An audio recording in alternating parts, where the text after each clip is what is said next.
What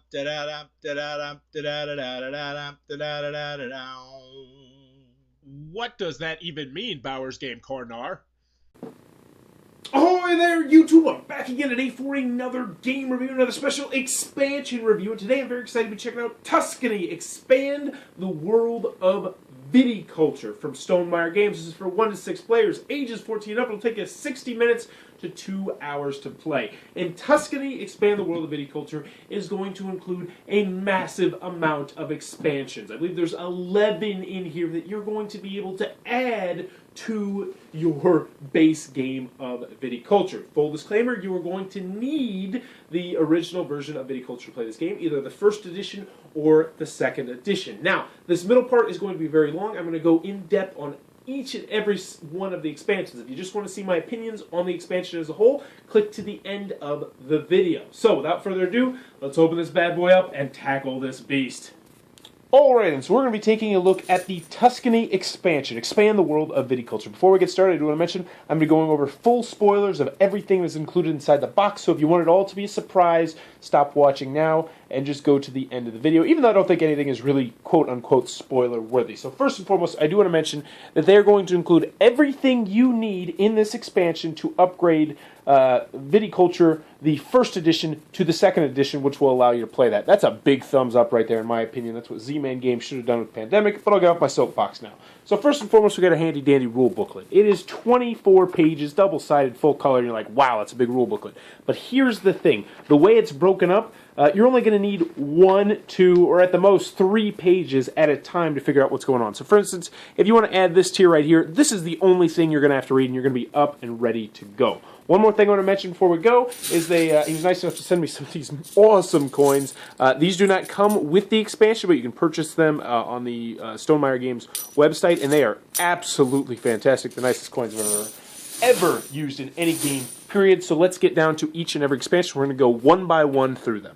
The first part of the Tier 1 expansion, because there's going to be broken up into 3 tiers, is going to be the Mamas and the Papas expansion. It's very, very simple. Essentially, each person is going to get 1 Papa's card, and each person is going to get 1 Mama's card when you start the game. Now, normally you'd start with 3 coins, a Pino card, the regular stuff you'd start with. However, this is going to change what you're going to start with. So, for instance, if you happen to get Papa Steven, you're going to get either a yoke or a coin. You're going to get $6, and you're going to get a Grande worker, and then you're going to pair that up with Mama Rebecca. So this person will be starting with their customary 3 workers, 6 coins, 2 yellow cards, a purple card, and then a yoke or an extra $1. And I'll go through some of these so you can see what they do, but they're going to give you various different starting cards, as you can see right here, and different starting money. So that one's going to give you extra money.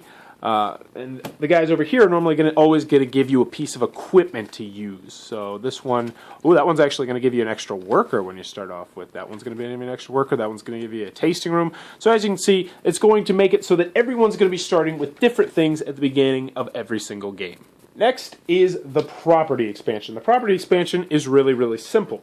Normally you would have your 3 fields on your board that would each have a vine value of 6, meaning that when you put grapes out there, you can only go up to 6. Now you're actually going to have 3 little squares that are going to replace those 3 fields. One is going to have a max field value of 7, one's going to be 6, and one's going to be 5. But the interesting thing is you'll be able to flip these over at any point during the game, as long as you have a worker to do it, and you'll be able to sell it for 7 coins. But the catch is when you want to flip it back over, it's going to cost you a worker, and it's going to cost you more money to flip it back over. So you have to make sure you make that decision wisely. The way they do that is you actually add this little tile to the board, which is going, normally this would be where you put just to sell a grape, which most people don't do. It's actually going to allow you to also flip 1 property, and as you can see, if you go in the middle spot, if that's available, you'll also get 1 bonus point for doing that. So it's going to give you more money to when you need more money, or potentially when you don't plan on using all your fields.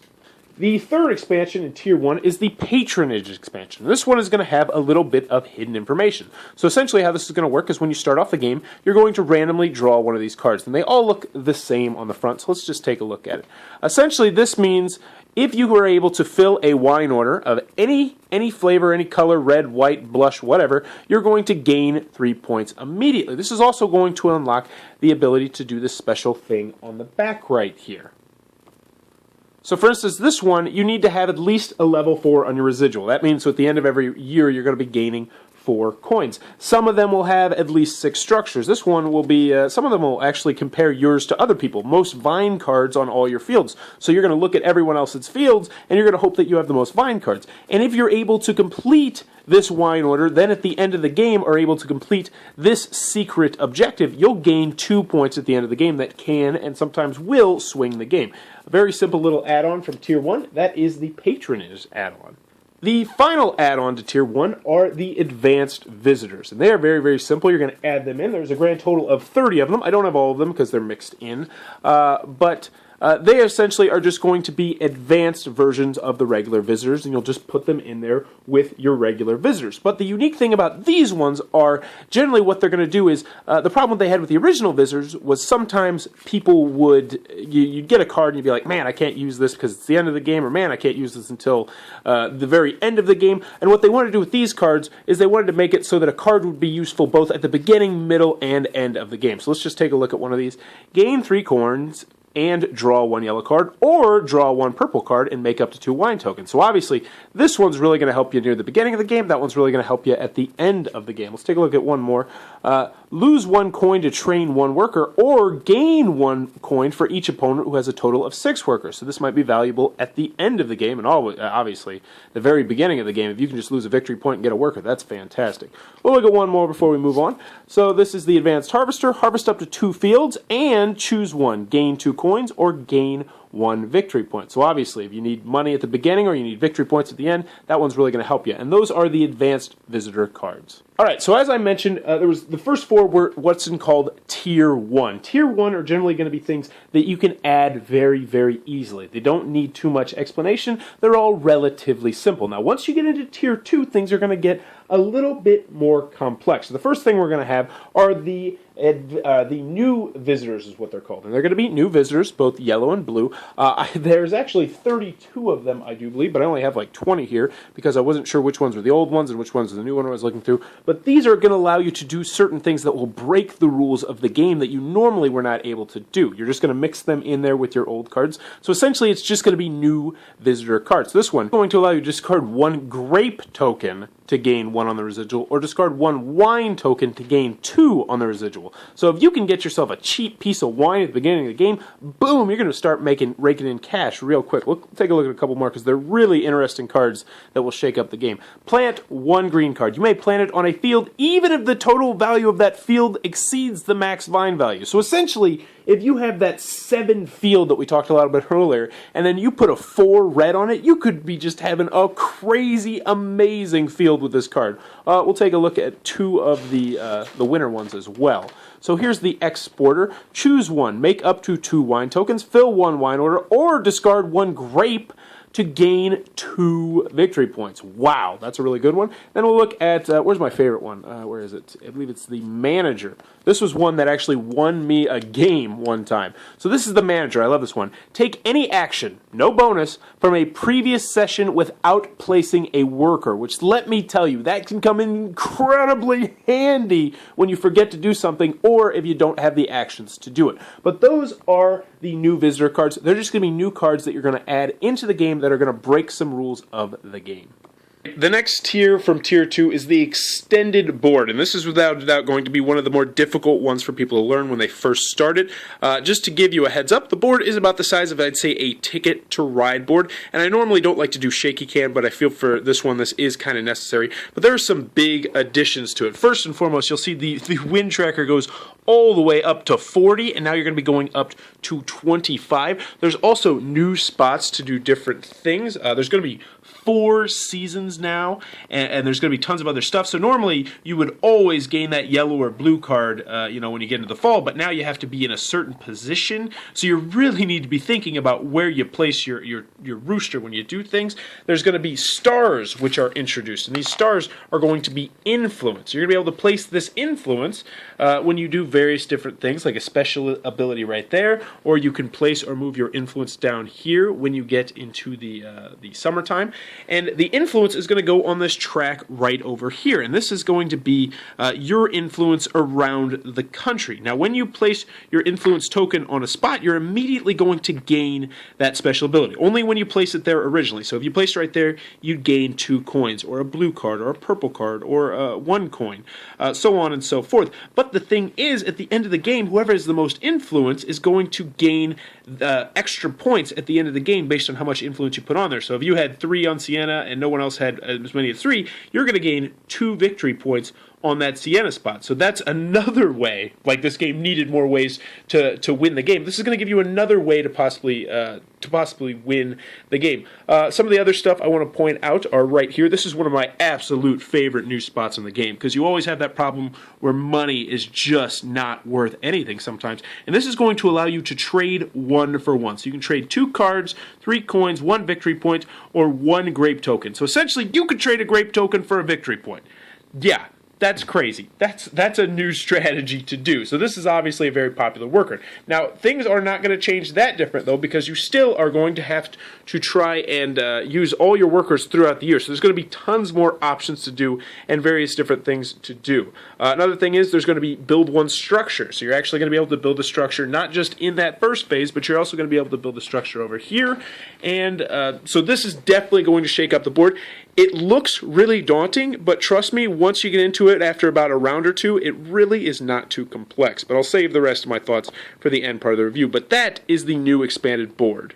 All right, the next tier we're going to look at is from Tier 2, and that is the Special Workers. Now, this one is really going to spice up the game, and how this works is you're going to have these Special Worker cards, and at the beginning of the game, you're going to pick out 2, and these are going to be 2 Special Workers that are going to be available to everyone throughout the game. You'll be able to purchase them. Oh, that's a blank. Bad example. Here we go. So, so essentially they're going to have a special ability. Now, how you're going to be able to do this is, normally you'd pay 4 to train your workers. So you'd have to pay 5. You're going to pay 1 additional, but you'll be able to train this special worker. So for instance, this is the messenger. You may place the messenger on an action space in a future season. Take the action during your first turn that season in wake-up order as usual.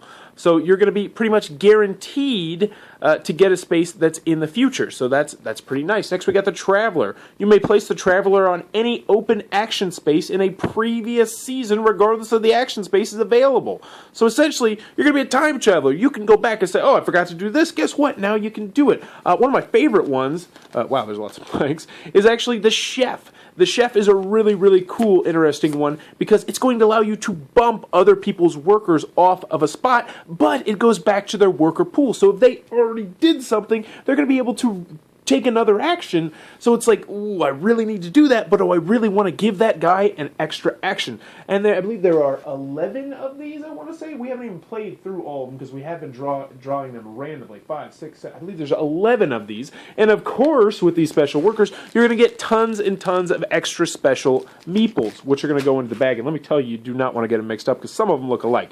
But needless to say, this is going to add a lot of variety to your workers. So that is the Special Workers from Tier 2. Alright, so the next and final element of Tier 2 is going to be the Structures expansion. And this is going to use that double side of the board, as I mentioned. This is a double-sided board, and we're going to be adding an entirely new spot for cards, which are going to be orange cards, which are going to be called Structures. In addition, you're going to have this little tile that's going to go right next to your board. And this tile is going to allow you to build 2 new structures on your winery, which are just going to have absolutely insane, out-of-this-world powers most of the time that are, going to change the game drastically. So let's take a look at some of these cards on these structure cards. So for instance, this is the School. It's going to cost you 7 to build, and when you do it, when you finally get it built, you're going to be able to go there, you'll get a coin, and you're going to be able to train a worker for free. You may use that worker this year, so essentially you're going to be able to start churning out all your workers once you get this build. We have the Patio.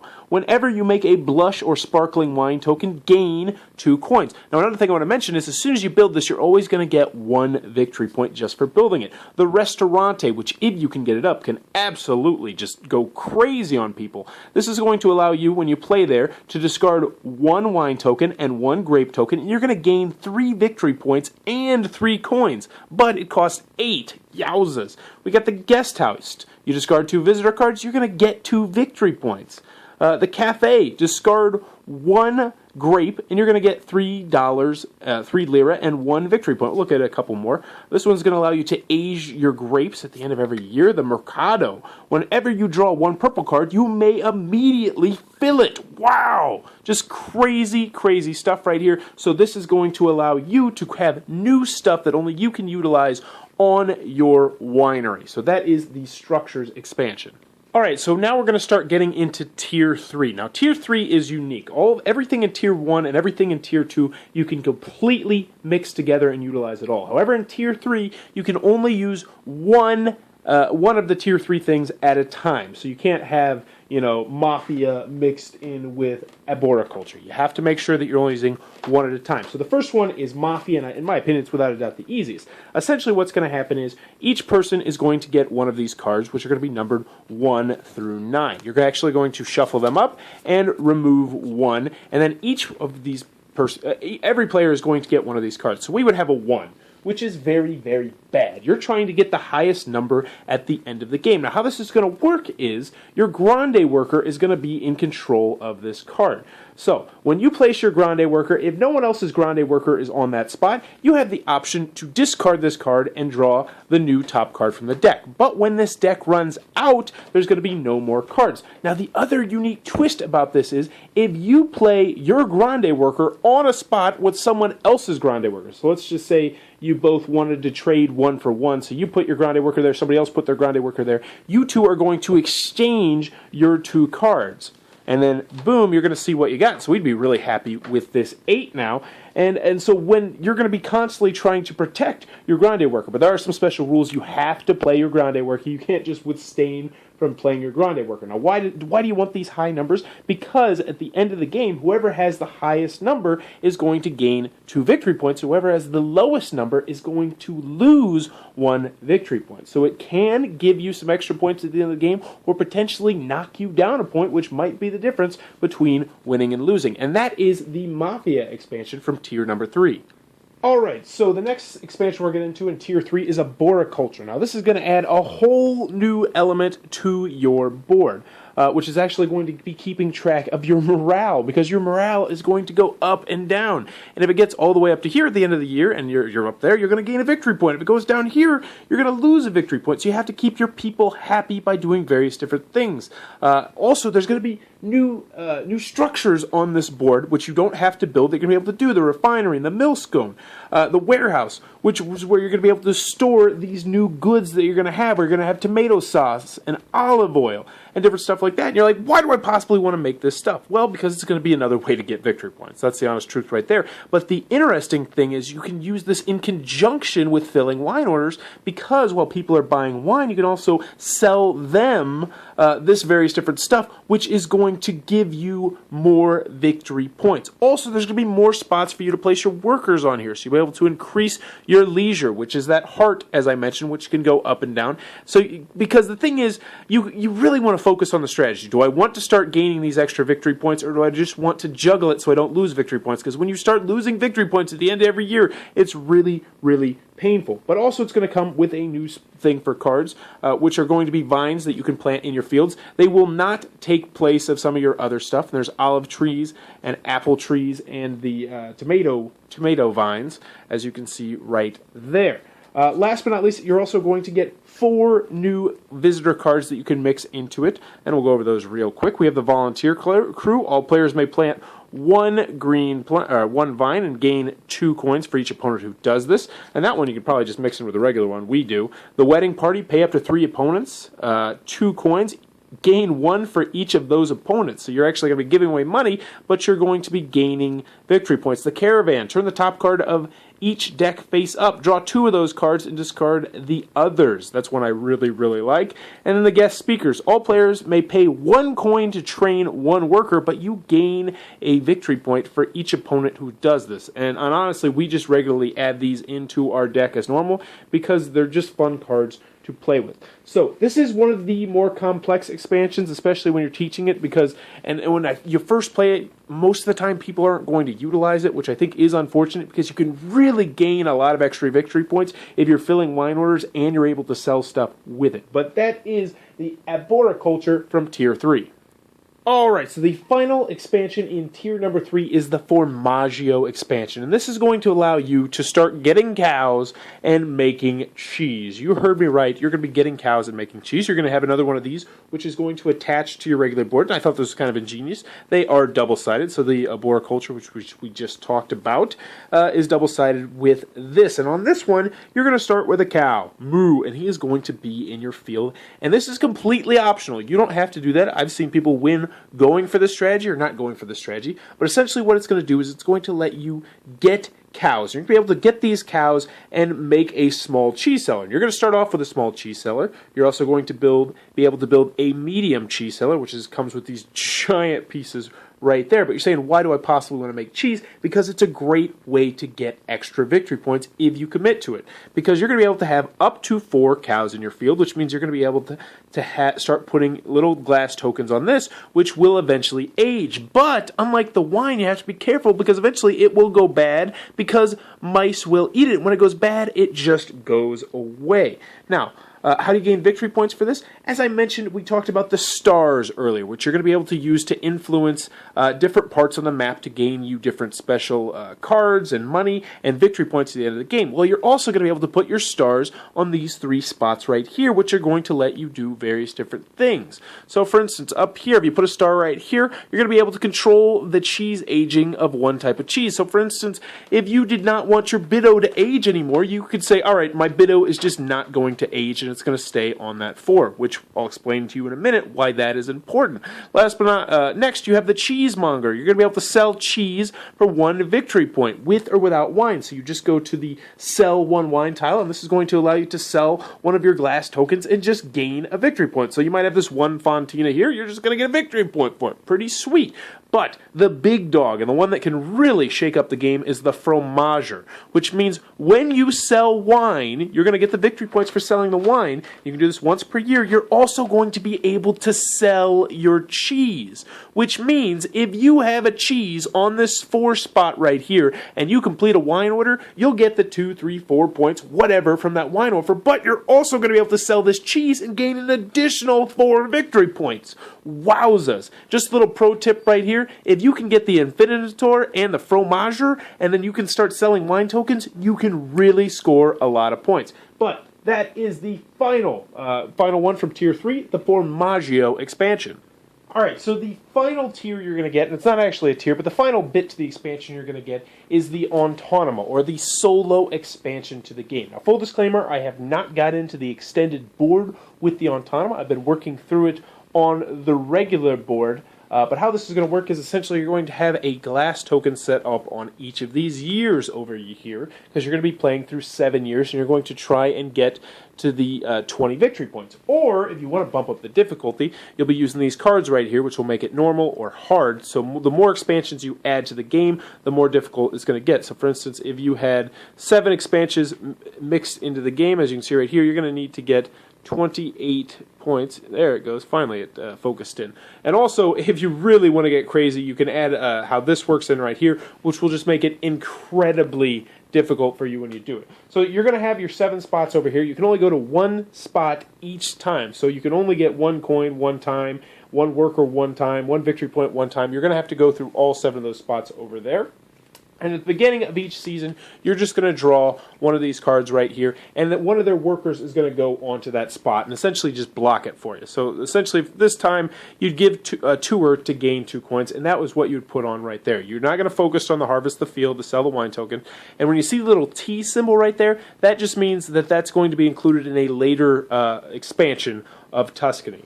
then you just discard that card and you do whatever you want to do in that phase, and you move on to the winner phase, you draw another card. So this time they're going to block the play the blue card and block the fill the wine order card. So they'd be blocking that. So if you wanted to do that, you would have to play your grande worker. Now, one more thing about this is that you're not going to be able to utilize these special abilities on the board. So for instance, you're not going to be able to draw 2 green cards unless you use that the glass token. Because as I mentioned, when you place your rooster over on these spots, you're going to pick up 1 glass token. So that 1 glass token is going to allow you 1 time each, so 7 times throughout the game, to utilize the special ability listed on the board. But you're going to be racing to whatever amount of victory points in 7 years, and that it plays in about 25 to 30 minutes with the smaller board. I have not got to the extended board, as I mentioned, but I don't see it adding too much time. But that is the final tier, which is the expansion, which is the solo variant.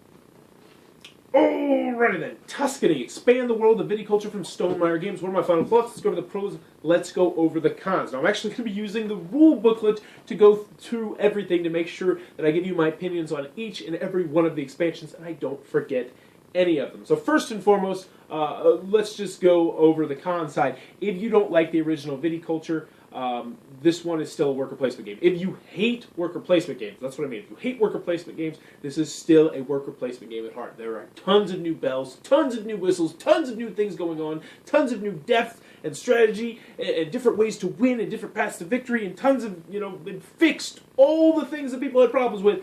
But if you still hate worker placement games, this one might not be for you. Also, if you're the kind of gamer that gets a game to the table 2, 3, 4 times a year, this one might not be for you because, the way that they intend for you to play it, you're going to need to play it 7, 8 times, 9 times, 10 times, just to experience everything in the expansion. Actually, potentially even more the way they want you to do it. So if you're one of those people who kind of cold to the new, gets a new game every single week or every single other week, and you just move on, this one might not be for you. Last but not least, this is a very expensive expansion. If you plan on getting Tuscany and Viticulture, it's going to cost you well over $120. If you want these awesome metal coins, which, by the way, they are absolutely spectacular, that's going to be like another $15, $25, something like that. So those are the cons. Moving on to the pros. I'm going to go through each and every tier of this expansion, but if you like Viticulture, go buy Tuscany. It's as simple as that. This is, let me put it in, this is the best expansion I have ever seen. Period. It is amazing. So we're going to go over all the different tiers and my thoughts on them. First, Mamas and Papas. I love it. Starts off super simple. It changes how everyone's going to start, so everyone's going to have different strategies at the beginning of the way, different ways to formulate different things. I like it an awful lot. I also like that it gives you a choice. It's not just like, oh, you start with this structure. You have the choice on the Papa card. Then you get the structure, or you might take 2 or 3 coins. I like that an awful lot. Moving on to the property. I like this one as well. And there's one different reason why I like this. I like this because you never have to use it.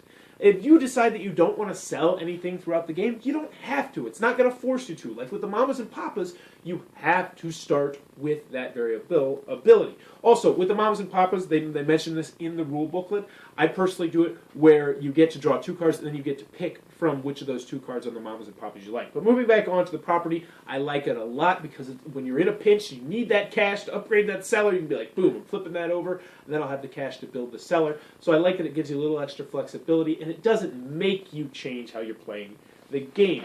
Continuing on in Tier 1, we're going to go to Patronage, which I really liked an awful lot. I love secret information in games, and I like this one a lot. Also, it gives you the ability to just fill that 5 wine order, get those free victory points, but then at the same time, you have that secret goal that only you know if you're going to complete. So at the end of the game, people are like, oh, I don't know, there's always going to be those 2-point swings, where maybe if the guy wins, but only like a point, he's going to be like, oh my gosh, if that guy completes his Patronage card and he completed his wine order, he's going to get that 2-point swing. I like that secret information an awful lot. Moving on to the final element of Tier 1, the Advanced Visitors. Love these, just throw them in there. They're fantastic because in the original game, you get those cards where it's like, I can't use this card. It's too late in the game or too early in the game. And this one, every card, now the advanced ones, are going to have a use mid-game, late-game, early game. I like that an awful lot. And if you're going to throw in a tier just immediately, this is definitely the one I think to do. So, moving on to Tier 2, we got the new visitors. I feel the same way about the new visitors as the advanced visitors. I love them. More cards, more visitors is going to make me happy. Now, they do break the rules of the games, and it sounds more complex than it actually is, but we really didn't have too many questions with the cards on the game. I also like the fact they add more player interaction to the game, where you can take things or give things to people. It's not overpowering, it's not take that, but there's just a little tiny bit of that interaction that was missing from the base game. So the new visitors, I love the new visitors. Moving on, the extended board, the big bad daddy of this expansion, which for some expansions would just be the expansion itself. I like it. I like it an awful lot, and I think once you play with it, you will never go back. I like the new options on there. I like the fact that you can build structures twice now that there's 2 seasons for that. I love the trade 1 for 1, and oh my goodness, the trade 1 for 2 or the 2 for 1. Oh, I love when you get that special ability on there. I will say though, there's one thing that I don't like about the big board is I miss the simplicity of the original fall, spring, and summer. You definitely need to think more about what you're going to do when you place your rooster, because you're going to be stuck with that, and you might be like, oh, but I'm not going to get a yellow card or a blue card, but that is a slight nitpick, because I love the influence track too. I love the fact that you can place that star on there, and it's like, all right, that's going to give me a card you can play. You can plan, be like, I know I'm going to place a star when I do this, so I'll be able to get this, and I'll get that, so I'll get the money I need to do that. But at the same time, you have to be wary, because if somebody has, influence or 1 or 2 spots, that can be a 4-point swing at the end of the game that just kind of comes out of nowhere and blindsides you. Not to mention with the patronage card, you can have some big point swings at the end of the game with that influence track and those patronage cards, which I like an awful lot. So the extended board, I do miss the simplicity of the original board, but I think once you go to it, you're never going to go back. And plus, it looks absolutely gorgeous. It's not. All right, moving on into Tier 2, we got the Special Workers, which I think is one of my favorite tiers in the entire game. I just love the idea of you having these special workers that will do special abilities that will come in handy in the most opportune times, where you'd be like, I'm so messed up. And you'd be like, oh wait, I have my worker, I can do this. And then I like that an awful lot. I also like the fact that there's only 2 per game, which means it's never going to be the same in the game. So I like that an awful lot. Moving on into Tier 2, we have these structures. And let me tell you, the structures is really, really cool. And why do I like it so much? There's one main reason why I like it, and it's because some of these structures are super powerful. Like, they will completely, if you draw a super powerful structure at the beginning of the game, it can completely change how you play the game. It gives you umpteenth amounts of new ways to win the game. Or crank out workers, or do this, or do that, and I like that an awful lot. I love games with multiple paths to victories, and the structures does just that. Now, one thing I do want to mention, I forgot to mention in there, is the open at your own risk cards, which if you buy the first version of Tuscany, you're going to get these cards, which are inspired by Euphoria, another Stonemaier game, which unfortunately I've not had the privilege to play, but they're extra special structure cards that you're going to be able to throw in there, mix them up, so you're just going to get more special structure cards. So structures, one of my favorite tiers of the game. You're figuring out that I'm saying that quite a lot. So, moving on to the Tier 3. As I mentioned, when you get to Tier 3, you can only have one element of Tier 3 in the game at a time. The first one is Mafia. This is without a doubt the easiest of the 3 tiers to explain, of the Tier 3s, I should say, if that makes any sense. And I liked it. It came into play, but it was by no means game-changing, which for some people is going to be really good.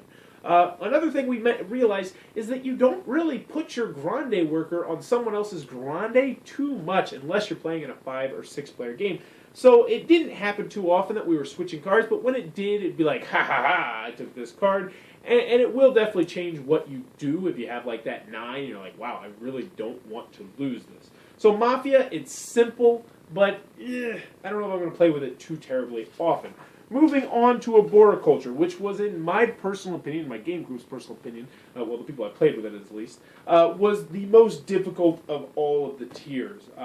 It's just a lot of moving parts. A lot of people didn't like keeping track of the morale, and it kind of fell flat for my group. Now, I personally like the idea of it, but there's already so much stuff to keep track of. I didn't want to add morale. I didn't want all the extra spaces where you can place workers, so people are like, oh crap, I forgot I could do this, I forgot I could do that.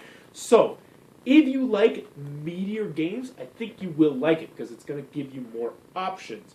But if you're looking for a little bit more simplicity, you're probably not going to want to go with a Boriculture. It fell a little bit flat for me.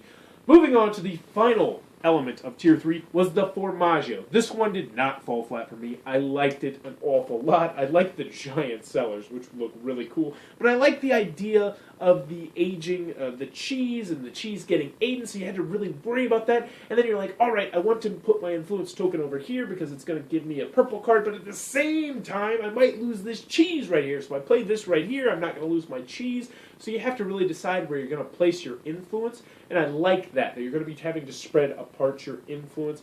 I also think that if you are using it at its fullest, it can really gain you a lot of points when you're making that cheese. Now, one thing I did like about the Formaggio is I played this with 3 games, I do believe. One game, you can go, one guy won without messing with it at all. He just said, you know what, I'm not making cheese. You guys can mess around with cheese all you want, and he ended up winning the game. The other game, they did win with the cheese. So you don't have to use the cheese to win, but it is an option. Now, the one problem I had with the Formaggio expansion, and if you haven't played this, it's not going to make much sense to you, was that I felt like the cheesemonger was a lot less powerful than the Formaggio. The cheesemonger is going to let you sell anything, and you're going to gain sell any cheese, you're going to get a victory point. Now, the Formaggio, on the other hand, you're going to be able to fill a wine order and sell a cheese token, and you're going to be able to gain that amount of cheese. So essentially, if you had, say a 4 cheese in your cellar, you complete a wine order for 4 victory points, you're going to be able to get 8 victory points off that deal. I guess I could see it if you weren't planning on building a large wine cellar, but just for me personally, I just didn't see any way why I would ever get the cheesemonger ability, if that makes any sense to anyone. So, last but not least, we got the Anema, the solo variant of it, which, as I mentioned, I believe in the middle part. I have not played it with the expanded board. I've only played it with the base board, and I love it. It is, without a doubt, one of my new favorite games. It plays lightning quick, 25, 30, 35 minutes, and you are done. It's super simple. It's just like regular, except occasionally you're going to get blocked by somebody. You'll have to figure out special different things. I will say, though, as you add new expansions, it will get easier, especially once you get those new visitor cards in there, and the mamas and the papas, which is going to give you, you're going to be starting off with a leg up. But overall, I like it, and it bumps Viticulture into one of my favorite solo games of all time. So, pros of the game. It's fantastic. It's spectacular. If you like Viticulture, go get Tuscany. It's as simple as that. Nearly every expansion in this box hits on all cylinders. The rule booklet is fantastic. It really is. 24 pages, but it's a dream to read through. It's got developer notes and pro tips and all sorts of different stuff in there, which you'll actually want to read, and it's actually interesting, which is great. Just go get it. It's as simple as that. Tuscany, the expansion of Viticulture, is without a doubt the best expansion that I have ever played. It is a must-own if you enjoy Viticulture. So, if you enjoyed this content, please be sure to click on the subscribe button down below. Also, in the comments below, let me know what is your favorite expansion of all time. Before Tuscany came out, for me personally, it was Pandemic on the Brink, but this absolutely usurps that by a mile. So, let me know in the comments below what is a fantastic expansion that you love. And as always, if you enjoyed this content, thanks for your time, YouTube.